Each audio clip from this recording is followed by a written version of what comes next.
The alert lit up my phone at exactly 3:47 p.m. on a Tuesday afternoon, as I sat in the dim hospital parking lot after another brutal 12-hour shift in the pediatric ward.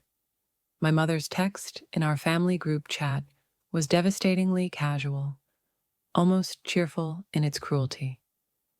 This Christmas, we're hosting your brother Nathan's fiancée, Clara, and her family from Vermont.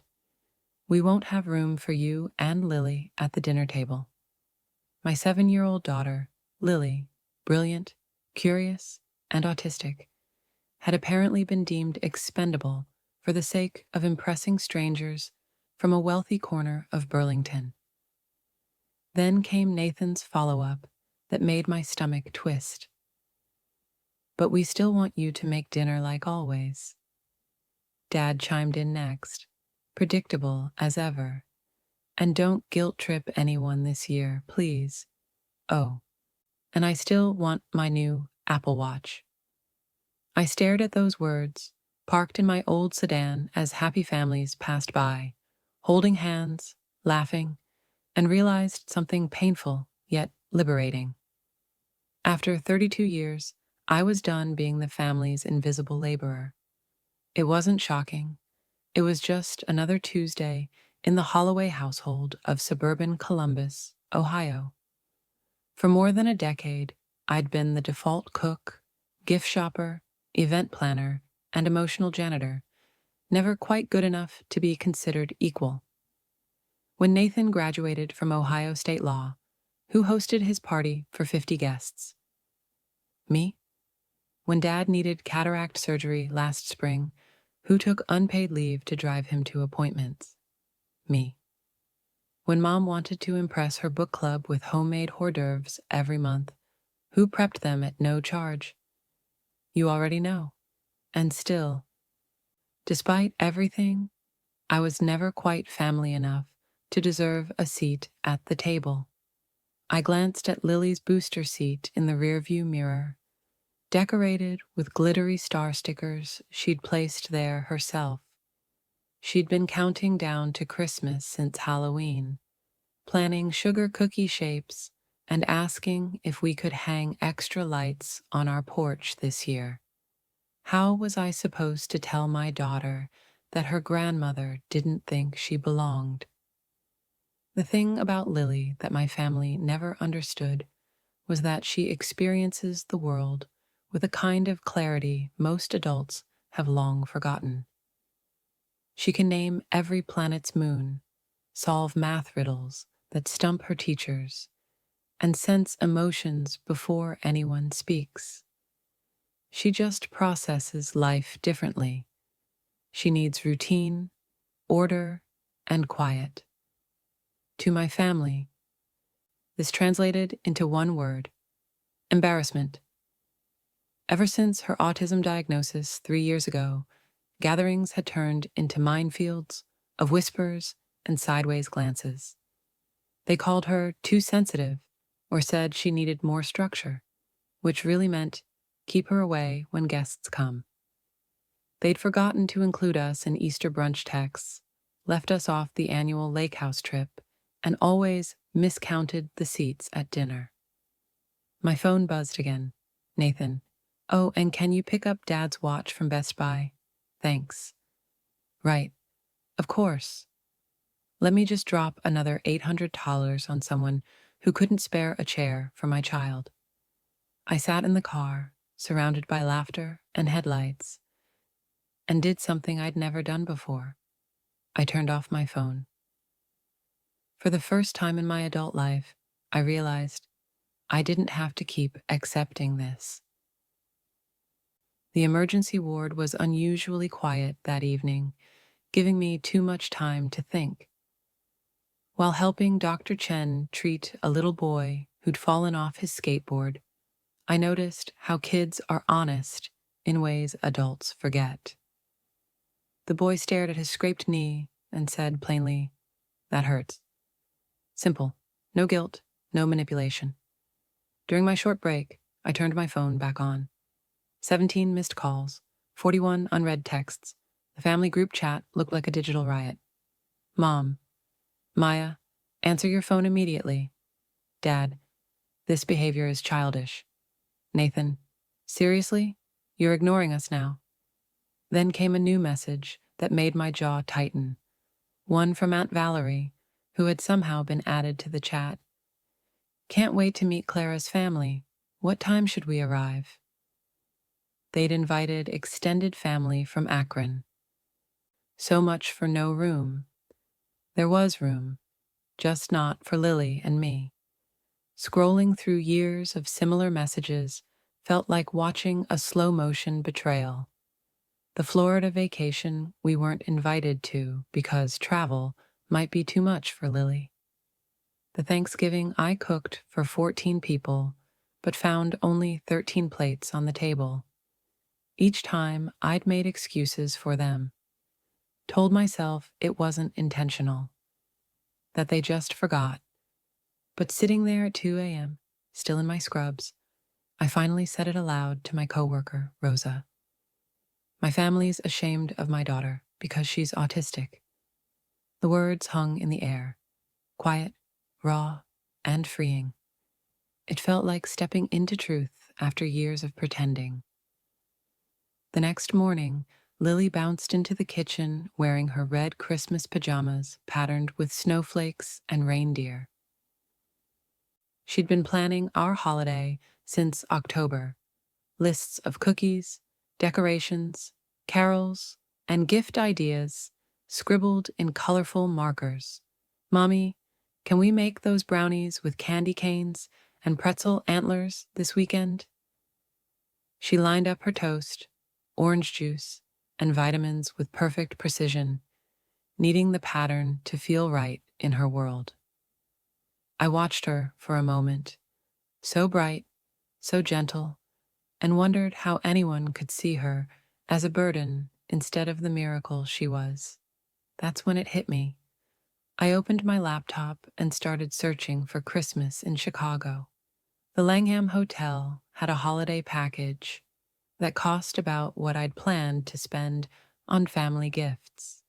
Ice skating at Millennium Park, lights along Michigan Avenue, a children's matinee at the theater, everything Lily would love. She peeked over my shoulder. What's that? Mommy? A special Christmas trip. Just you and me. Her face lit up like the city skyline. A real adventure? With fancy rooms and breakfast in bed. Exactly like that, sweetheart. For the first time in years, excitement filled my chest. Not the anxious kind that came from pleasing others, but real joy. The calls didn't stop. If anything, they got worse. Dad left a voicemail dripping with entitlement. Maya Rose Holloway, call us back. We need to plan dinner. We, as if I was part of the planning, not the unpaid staff. Mom finally reached me during lunch at the hospital. Her tone was sharp and brittle. Maya, thank goodness. Do you know how worried we've been? About what? You. Nathan needs to confirm the menu, and your father still hasn't received his watch. I bit into my sandwich slowly, savoring the calm that came with not fixing everyone's chaos. Where exactly are Lily and I supposed to eat during this big dinner? Silence. Then, you understand the situation. Clara's parents are very traditional. And with Lily's sensitivities, it might be easier if you stayed in the kitchen like usual. Kitchen duties, like hired help. So we cook, but we don't eat. Don't be dramatic, Maya. You know we love you both. It's just complicated this year. No, it's not. You're embarrassed of my daughter. That's not. It's just what's best for everyone. Everyone except us. I hung up mid-sentence. Something that would have horrified me a week ago now felt like sanity. December 23rd arrived crisp and silver, the kind of winter morning that turns even cracked sidewalks into art. Lily was up before sunrise, sitting cross-legged on her bed, her purple suitcase open like a tiny command center. She was methodically checking off her packing list for the fifth time, the way she always did when something mattered deeply. "Mommy, did you pack your sparkly dress for the fancy restaurant?" "I did." "Did you pack your mittens for skating?" "Check." "And my notebook, my story pencils, and my soft blanket for the train." We were taking Amtrak to Chicago, a plan that thrilled her beyond words. Lily loved the rhythm of trains, the gentle rocking, the steady clatter, the way the world rolled by in order, frame by frame. My phone was mercifully silent that morning. Somewhere back in Columbus, they'd be realizing that Christmas dinner doesn't magically cook itself. As we loaded the car, our neighbor, Mrs. Delaney, appeared at her mailbox, wrapped in her wool shawl. "Heading somewhere special, Maya?" "Chicago. Lily's first time seeing the city at Christmas." Lily chimed in, almost bouncing. "We're going to see the big tree and eat fancy pancakes in our room." Mrs. Delaney smiled warmly. "Sounds like the perfect Christmas." The train slid out of the station, wheels humming like a lullaby. My phone began ringing again, Mom's number flashing insistently. I let it buzz twice before answering, curiosity more than guilt driving me. "Maya, thank heavens, I'm at Kroger and I can't find the shopping list you usually make." "I didn't make one this year." "What do you mean? How am I supposed to know what to buy?" "Maybe Nathan can handle it. He said he wanted to help. But he doesn't know how to plan a meal for 12 people." 12. She still couldn't say 14. "Maybe you should have thought about that before you uninvited us." "Maya, where are you? You sound different." I looked at Lily beside me, head bent over her journal as she drew the skyline she hadn't even seen yet. Outside the window, the Ohio countryside blurred past in strokes of white and gray. "I'm exactly where I belong, Mom." The line went quiet. By the time we reached the Langham Hotel, twilight had descended over Chicago, the streets glowing with lights that looked like stars trapped in snow. The lobby shimmered, polished marble floors, towering wreaths, a massive tree glittering gold and silver. Lily stopped in her tracks, her eyes wide with wonder. "It's like walking into a storybook, Mommy." The concierge greeted her as though she were visiting royalty, handing her a small plush bear and explaining the holiday activities with genuine warmth. No whispers, no pity, just kindness. Our suite overlooked the river, and Lily dashed from room to room, exploring every corner, squealing softly when she found the marble bathtub. "Can we really order whatever we want?" "Anything you like." 20 minutes later, we sat by the window, sharing chocolate chip cookies, watching the carriages glide below. Lily, in her unicorn pajamas, narrated everything like a miniature travel host. That's when I made the mistake of turning my phone back on. 17 missed calls. 43 messages. Most were the usual blend of guilt and outrage, but a few surprised me. "Good for you, Maya," texted my cousin Jason from Seattle. "About time someone stood up to them." Aunt Rebecca wrote, "I'm proud of you for choosing peace. You and Lily deserve joy." Apparently, the story had spread, and not everyone was condemning me. Lily looked up from her cookie. "Are they mad at us?" "They're confused. They're not used to people telling them no." "Will they still eat dinner without us?" "Oh, I'm sure they'll figure it out," I said, picturing Nathan wrestling with a frozen turkey while Dad tried to order takeout. Sometimes you have to let people feel the absence they created. Christmas Eve dawned soft and bright over the city, snow drifting like glitter through the morning air. Lily was practically glowing as we laced up our skates at the Millennium Park rink, the smell of cocoa and pine thick in the cold.